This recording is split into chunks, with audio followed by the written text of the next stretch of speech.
All right, I'm going to be tearing into the brake system on the Honda Rubicon 500. Obviously have the wheel off, we've got fenders off, and all the plastics, some other components, because we are stripping this four-wheeler down. But I wanted to show you how to tear into and replace the brake shoes on this, as well as our front knuckles. We've got our wheel bearings in here. We've got our drive shaft. I'm going to show you how to remove that upper and lower A-arms, and we've got our shock here along with our tie rod. So watch this whole video if you need help on any of these other components, but we're going to start with our brake assembly here. We've got front brake drums on this model, so we've got our piston assembly inside of here. I'm going to show you how to adjust those brakes when we're replacing them as well. So make sure you stick with me through this video. Hopefully you find it helpful. If you do like this video, it's been helpful to you, subscribe to our channel. We've got hundreds of other videos on a lot of different makes and models, showing you how to do some maintenance on your machines, doing a couple of overviews on four-wheelers and UTVs. Make sure you check those out. Thank you for watching. Like I said, we have the front wheel off now. What I'm going to do is actually pull our drum. Before I do that, I wanted to show you how to adjust the brakes. So we've got a little rubber cap here, and a lot of times you can do this with the wheel on. Sometimes it's easier just to pull that wheel off, just so you can get in here a little bit easier. So you pull this rubber cap off of here, and then you can take and turn it. And inside of here, you'll see there's going to be 2 cylinders, and that is what's going to engage those brakes. It'll make more sense once I get this cover pulled off, but I wanted to show you how to do this without pulling this cover to start. So you're going to find basically 2 spanner bolts in there, spanner nuts in there, and that's going to be how you adjust your brakes. So you can see how we can take and move it at this time. And it's not easy to move, but we can move it. If you can't move it at all, or you've got to get a crowbar in there and pry on this, your brakes are probably too tight. That, or there's some corrosion in there and everything's rusted up. So you want to make sure that that's all cleaned out and in good condition. If you just feel like your brakes aren't engaging as soon as they should, you might pull this cap here and adjust your brakes accordingly. Now to do that, you're going to spin this. There's going to be, again, like I said, 2 piston cylinders in here, and you're going to have an adjuster knob. And I'm going to pull this so you can see what I'm doing, but grab a flat screwdriver and put it in there once you see those spanner nuts, and then adjust it. And on this one, and there's an arrow on there, so this one you would adjust this way. It's going to be hard for you to see that with the camera angle, but you're going to push that nut out this way. Now when you start to feel more drag than you had, you want to maybe back it off a little bit. You don't want any drag on there until you engage your brakes. So pull in that front master cylinder brake handle lever there, and that should engage the brakes. Sometimes it's a lot easier with 2 people to get these adjusted properly. Now, to pull this so it makes a little bit more sense for you, grab a 22 millimeter socket here, and I like to use an impact driver. I like to use DeWalt 20 volts, and spin this off of there. There's also going to be a cotter pin that's running through there. Take side dikes, and I've already loosened this up just to speed it up, but take that pin, and you're going to take side dikes, you're going to take and squeeze on that cotter pin, and then you're just going to kind of lift that out of there. Once you get that cotter pin removed, then put your socket on there and remove that nut. Now, if your brakes are loose, this is going to be a little bit easier. If they're stuck, it's going to be a little bit challenging. And sometimes what I'll do is take a hammer and tap around the outside. That way, if brake shoes are rusted, or the shaft that's going through your bearings is rusted on there, sometimes that jarring will break that free. So then once you get it off, loosened up anyways, you can take and pull it off. The other thing, a little trick of the trade here, if you grab a rubber mallet, tap on your axle. If the axle is what is sticking and you tap in the center there, that'll kind of push that axle back. Then sometimes you're able to pull that brake drum off easier. You're probably going to smell a weird smell when you do get that drum pulled off. That's pretty standard, unless it's really, really bad.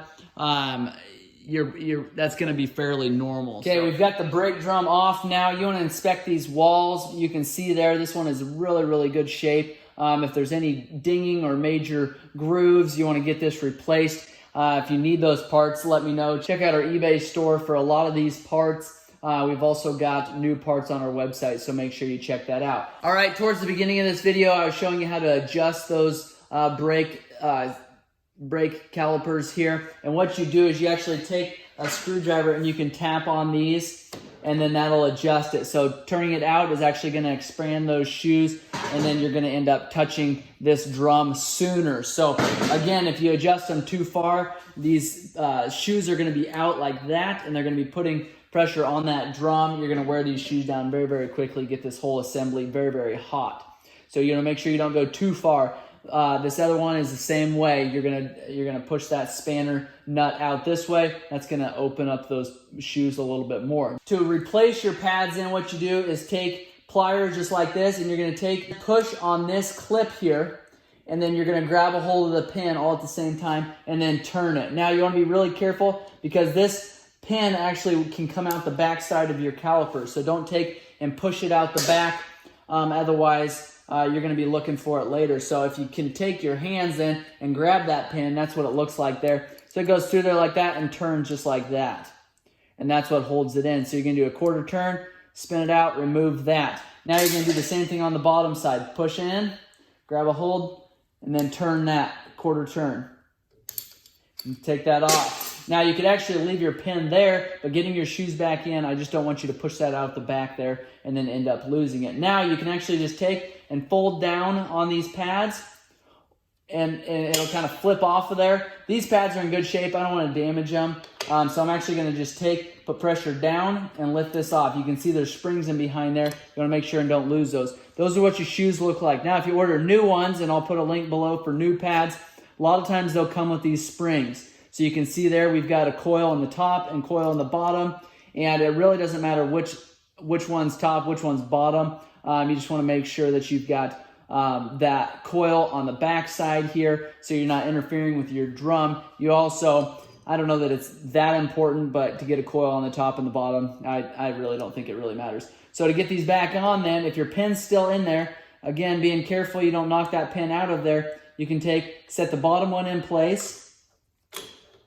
Once that bottom one is in place, you can take and lift up. There's not going to be too much pressure on those springs. Slide those into that groove there. And that is how you replace the brake shoes. Now, you want to get them somewhat centered here. You take your drum and you put it back on just like that. A lot of times it'll take some wiggling. If your shoes were expanding, you ended up having to pry this off, get a torch, burn it off of there, then this drum probably isn't going to go on as easy. If that's the case, what I would do is take and spin these back a little bit, and what that's doing is allowing that to compress. Now, if you're wanting to replace these piston cylinder setup here, I'm going to make a separate video on doing that. I'm actually going to do it off the bench. You can do it still on the four-wheeler, but I'm going to do it off the bench just so I can show you a little bit more detail of how that's done. Make sure you check that video link below. Also, bearings and seals, check our website for those parts. Tie rods, ball joints, bushings, and the shocks and the A-arms, make sure you check our store for those as well. So before we get our drum put back on there, what you want to do is take these pins there, shove them through, and then take these clips here, and you can actually put some pressure on there to kind of hold it into place. And I like to keep my finger, hopefully you guys can see that with the camera angle, I like to keep my finger in behind there. Take your pair of pliers, push on this, take and grab and turn that pin. Now that's stuck in place. You can kind of tap on it, make sure it stays there. Same thing with the bottom. Finger in behind there. Line that pin up with that clip. Take and spin it. Again, quarter of a turn. And then you're in and you're good to go. So make sure both of those are in place there. Now you can take and slide your drum on there.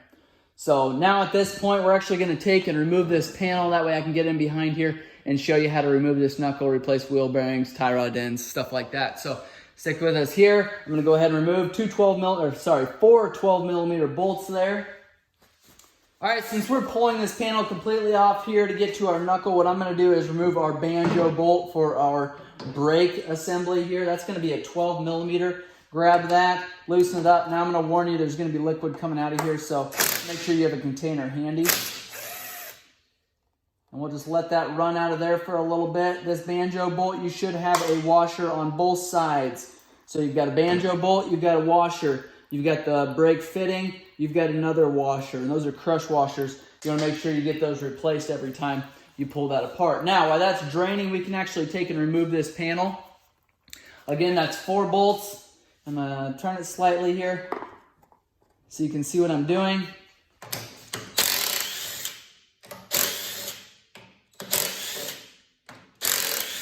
Okay, panel is removed off of the knuckle itself, or loosened up. Now, if all you are doing is replacing wheel bearings or replacing ball joints, something like that, you don't actually have to pull these 4 12mm bolts. Okay, you can leave those connected to the knuckle just by pulling the top A-arm bolt and the bottom A-arm bolt, and then all of the knuckle and the brake panel will come out together. These panels are in great shape. I'm going to clean these up a little bit. We're actually going to offer these for sale. Make sure you check our store for those. Setting those bolts aside, this panel is now ready to come off of there. Okay, panel is removed. I'm going to set that aside. Now we've got our knuckle here. We've got our wheel bearings in here. I've already removed the 3 cotter pins here, one on the top ball joint, one on the tie rod joint here, and then one on the bottom. Now we're going to remove these nuts here. I believe those are, you know what, I've got one more cotter pin to remove.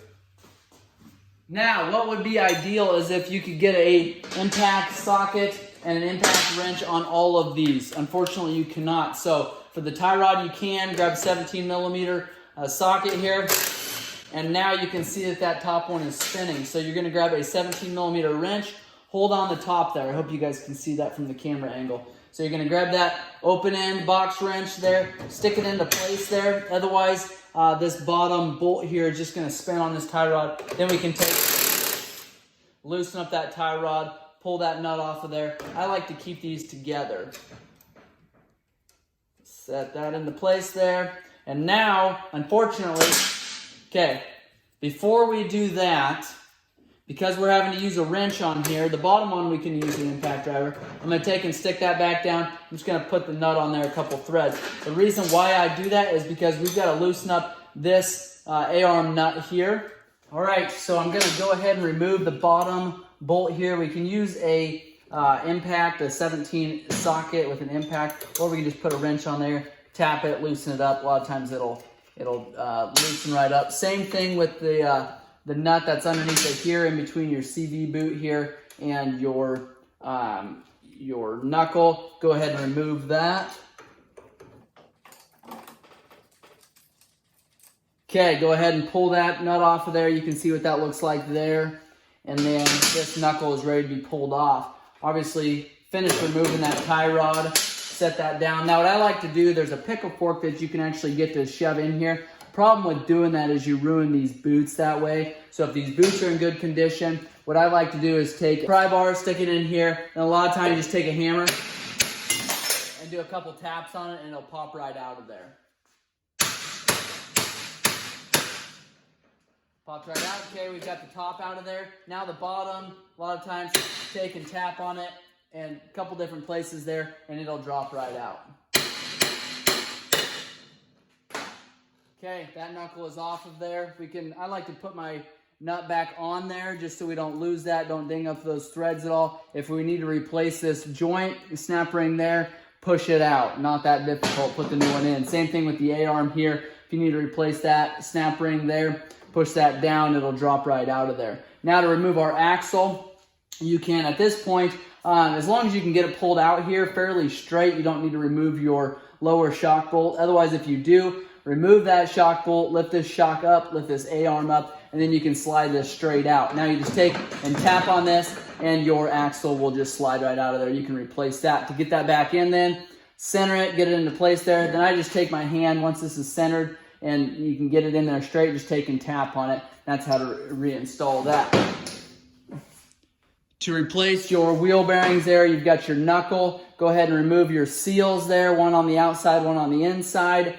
I'm thinking these bearings probably go towards the inside. Don't quote me on that. These look like they're in great shape. Seals are in great shape, so I'm not actually going to completely remove those for you. Just wanted to show you how to do that. Going back together, set this in there, tighten these up. Make sure you don't forget your cotter pins.